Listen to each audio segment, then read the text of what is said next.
Para Nepali दाजुभाइ तथा दिदीबहिनीहरू, हामी नयाँ वर्ष 2083 आइपुगेका छौँ।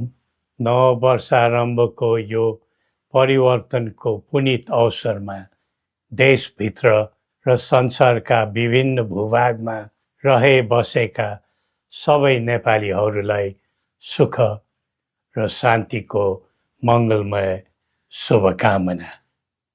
समयको प्रवाहसँगै हामीले हाम्रो देश र हाम्रो समाजलाई प्रगति पथमा अघि बढाउँदै जानु पर्दछ। विगतका कमी कमजोरी र त्रुटिलाई सच्याउँदै र बाधा व्यवधानलाई पन्छाउँदै हामी हाम्रो उच्चतम गन्तव्यतर्फ लम्किनु पर्दछ। तब नै नयाँ वर्षको नवगत समयको अर्थ रहन्छ। बितेका कतिपय वर्ष वाञ्छित विकासका दृष्टिले नेपाल झन तल झर्दै गयो भन्ने नेपालीहरूको आम मनोभावना रह्यो। राजनीति, राज्य पद्धति र शासन प्रशासनको प्रणालीमा त हामीले निकै हेरफेर हेर्यौं, तर त्यो कोरा परिवर्तन मात्र भयो।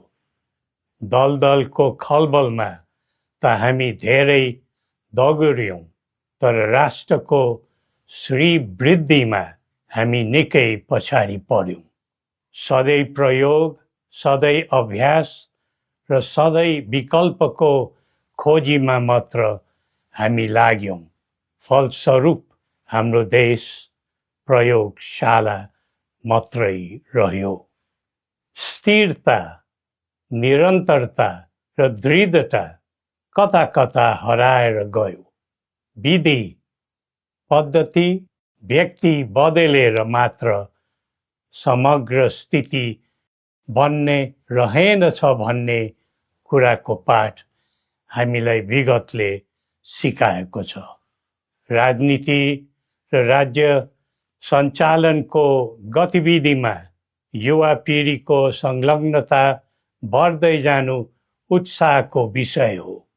पढे लेखेका, देश बुझेका र आधुनिक प्रविधिको ज्ञान भएका उत्साहित पात्रहरूको आगमनले राष्ट्रलाई फलदायी बनाउनुमा मद्दत पुग्छ भन्ने हामीलाई लाग्दछ। आज हाम्रो देश चौतर्फी समस्याको चाङमा छ। यो बेला नेपाली जनताको आशा अभिलाषा पनि उत्तिकै छन्।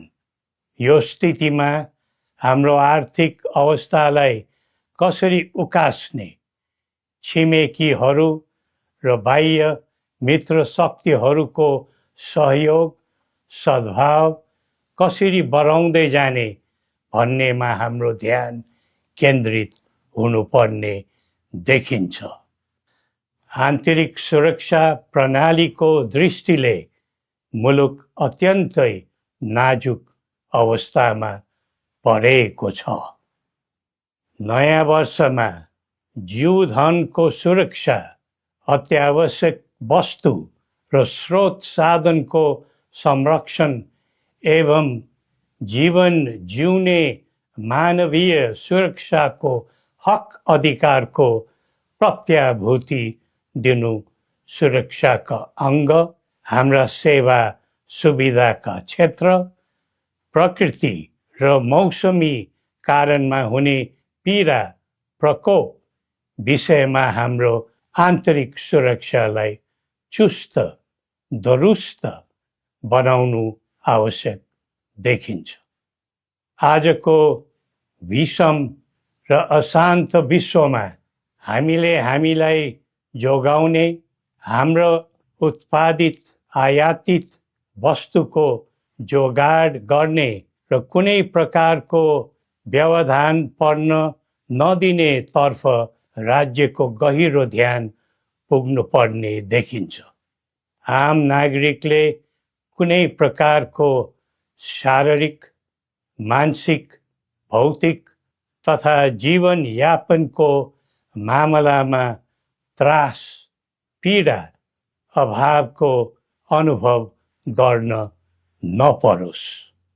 हरेक क्षेत्रमा भरपर्दो आत्मनिर्भर भएर परनिर्भरताबाट र स्वाधीन भएर पराधीनताबाट देशलाई जोगाउनु छ। देशको स्रोत शक्ति हो।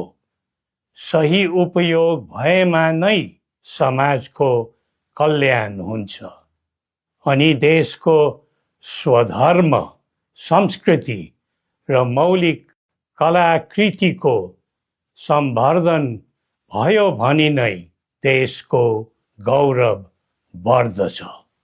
त्यसैले यिनै मूलभूत काम कर्तव्यतर्फ अब हाम्रो पाइला अघि बढ्नु पर्छ। निषेध, फुट, द्वन्द्व र विद्रोहले हामी कमजोर हुन्छौँ। परस्परको राग, द्वेष, प्रतिशोध र निषेध राजनीतिमा हुनु हुँदैन। जनचाहना समेतलाई मनन गरी देशलाई केन्द्रमा राखेर कदम बढाउनु विलम्ब नगरौँ। संवाद, सहमति र सहकार्यका माध्यमबाट सबै पक्षको मागलाई सम्बोधन हुने गरी संवैधानिक समाधान खोज्न दृढ सङ्कल्पित बनौँ। नेपाल शान्तिको भूमि बनोस्, उन्नतिको मुलुक बनोस् अनि आफ्नै मौलिक सनातन र पहिचानबाट परिचालित एवं प्रतिष्ठित बनोस्। सबै नेपालीले न्याय, शान्ति र सुख पाउन्, यही हाम्रो सदिच्छा हो। श्री पशुपतिनाथले हामी सबैको कल्याण गरून्। जय नेपाल।